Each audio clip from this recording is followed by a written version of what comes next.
اللہ الرحمن الرحیم رب اشرح لی صدری ویسر لی امری واحلل عقدۃ من لسانی یفقہوا قولی۔ السلام علیکم ورحمۃ اللہ وبرکاتہ۔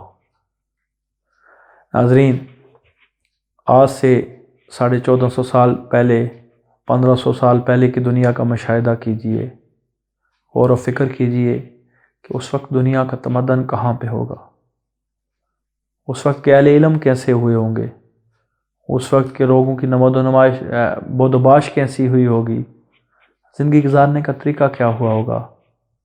لوگ چگیوں میں رہتے تھے، مواصلات کا کوئی ذریعہ نہیں تھا، ایک دوسرے سے رابطہ کرنے کا کوئی ذریعہ نہیں تھا، کہیں کہیں سالوں کے سفر کر کے ایک جگہ سے دوسری جگہ جانا پڑتا تھا۔ پھر علم کا کوئی ذریعہ نہیں تھا، سینہ بہ سینہ جو روایتیں منتقل ہوتی ہیں وہی علمی روایتیں کہلاتی تھیں۔ لوگوں کی بود و باش عام جھگیوں میں اور گھروں میں ہوتی تھی۔ پھر اس دنیا کی ترقی کا کیا لیول تھا، یہ بھی غور کریں کہ آج کے دور میں ایک مزدور کے پاس، ایک ریڑھی والے کے پاس جو ریسورسز، جو علم ہے، اس وقت کا بڑے سے بڑا سردار بھی وہ تصور نہیں کر سکتا تھا۔ اس وقت حکومتوں کے اندر کچھ بڑی حکومتیں قائم تھیں، باقی دنیا کے اندر قبائلی نظام تھا۔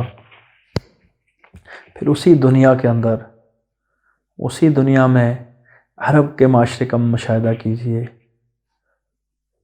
مصر، روما اور ایران کے اندر تو کچھ حکومتیں قائم تھیں، لیکن عرب میں تو کوئی حکومت بھی نہیں تھی۔ عرب تو ریگزار تھا، ریگستان تھا، وہاں کوئی سفر کرنا بھی پسند نہیں کیا کرتا تھا۔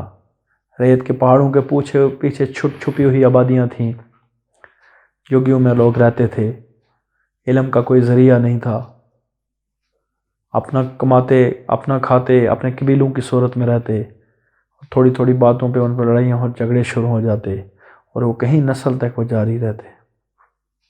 جس کے پاس طاقت ہوتی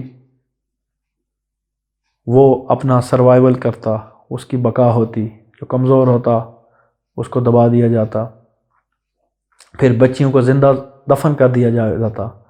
پیدا ہونے کے ساتھ ہی بچیوں کو قتل کرنے والے قبائل بھی موجود تھے۔ پھر نہ لکھنے پڑھنے کا رواج، نہ لکھنے پڑھنے کے کوئی سورسز تھے ان کے پاس،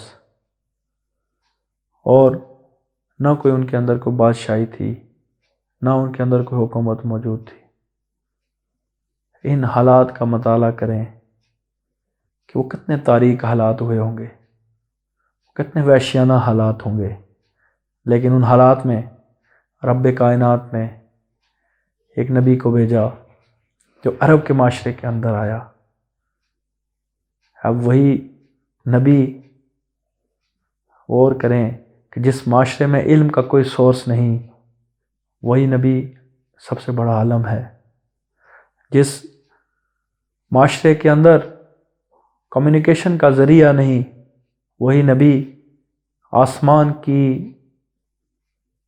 بلندیوں تک پہنچ جاتا ہے، اور اللہ تعالیٰ اس کو علم زمین کی پستیوں سے لے کے آسمان کی بلندیوں تک اللہ تعالیٰ اس کو علم عنایت فرماتا ہے۔ اب وہی نبی جو کبھی کسی نے اس کو واعظ کرتے ہوئے نہیں دیکھا، ایک فصیح و بلیغ شخص بن جاتا ہے۔ اب جو اس پہ وہ کتاب نازل ہوتی ہے، عرب اس کلام کا تصور بھی نہیں کر سکتے۔ اب اللہ نے ایک اور عنایت یہ کی کہ نہ وہ نبی کسی سے پڑھا ہوا ہے، نہ اس کا کوئی استاد ہے، بچپن میں ماں باپ کا سایہ نکل جاتا ہے، بڑا ہوتا ہے تجارت میں لگ جاتا ہے، بکریاں چراتے ہیں، کبھی کسی جنگ میں حصہ نہیں لیا، کبھی جنگ میں گئے بھی تو زیادہ ہیلپ کرنے کی نیت سے، نہ کبھی سرداری کی، نہ کبھی تقریر کی، نہ کبھی خطابت کی، نہ کبھی حکومت کی، نہ کبھی نمایاں نظر آئے۔ ہاں، کردار اچھا تھا، صاف تھے، ایمان اچھا تھا، سچے تھے، لیکن یہ خوبیاں کبھی بھی نہ تھی۔ لیکن اچانک ہی آپ کی زندگی کے جب 40 سال پورے ہوتے ہیں تو آپ ایک بہترین وعظ کی صورت میں سامنے آتے ہیں، آپ جس مجلس میں بات کرتے ہیں لوگ متاثر ہونے لگتے ہیں۔ کیا یہ رب کی قدرت نہیں تھی؟ کیا نبوت محمدی کی دلائل، کیا نبوت محمد صلی اللہ علیہ وسلم کی دلیل نہیں تھی؟ پھر جس جنگ میں گئے اس جنگ کے اندر آپ کے سپہ سالاری کے جوہر دکھائے، نظر آئے۔ حکومت کی تو سب سے جداگانہ حکومت تھی، اخلاق سب سے اعلیٰ۔ اب اس معاشرے کے اندر، جس معاشرے کے اندر آپ تصور بھی نہیں کر سکتے ان چیزوں کا، ایک ایسا شخص پیدا ہوتا ہے جو دنیا کا سب سے زیادہ بڑا عالم، دنیا کا سب سے بڑا سپہ سالار، دنیا کا سب سے بڑا مستقبل میں جاننے والا، دنیا کا سب سے بڑا خطیب، دنیا کا سب سے بڑا قانون گو، دنیا کا سب سے بڑا قاضی، دنیا کا سب سے بڑا علم رکھنے والا، اور اس کو جو کتاب دی گئی، اور وہ کتاب بھی کتنی عظیم ہے، وہ عرب کے فصاح و بلاغا کو چیلنج کرتی ہے کہ اگر تمہارے اندر کچھ ضرورت ہے تو اس کے مقابلے کی ایک آیت ہی بنا کے لے آؤ۔ وہ اس معاشرے کے اندر آپ اس چیز کو کس طرح تصور کر سکتے ہیں؟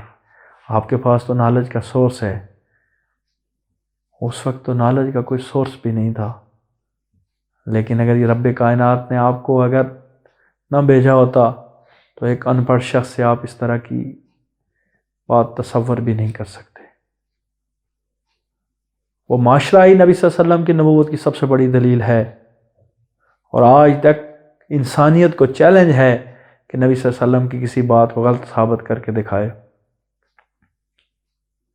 اس لیے کہ آپ کی شخصیت جداگانہ، آپ کی سوچ جداگانہ، آپ کی حیثیت جداگانہ، آپ کی زندگی جداگانہ، اور قیامت تک آنے والا آپ کا فلسفہ سب سے جداگانہ ہے۔